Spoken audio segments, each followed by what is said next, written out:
Ciao Emanuele. Oh, ciao Jack, come stai? Tutto bene, dai te? Ma sì, tutto a posto. Senti, quindi sei pronto per giocare?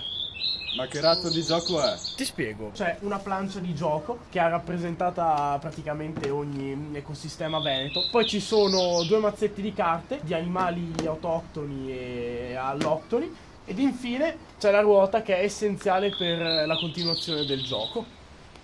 Allora, queste sono le carte che molto banalmente rimarranno a faccia in giù, quindi che sono gli animali alloctoni, mentre invece questi qua verranno distribuiti per ogni giocatore, in questo caso siamo io e te, quindi tieni. Ognuno di noi sfiderà una carta alloctoni, ovvero quelle arancioni, scegliendo dal mazzo di carte una autoctono, quindi verdi. Tramite la ruota scopriremo l'abilità che utilizzeremo.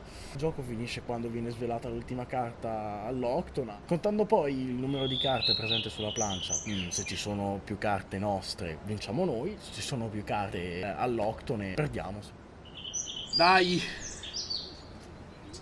La nutria. Appunto, devi essere... No.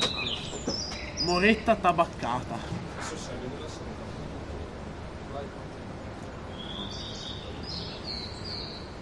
Ho trovato il cibo ed ho anche perso, tra l'altro. Sì.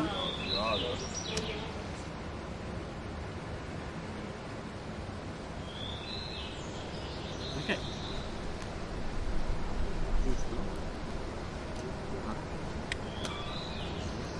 Era vero.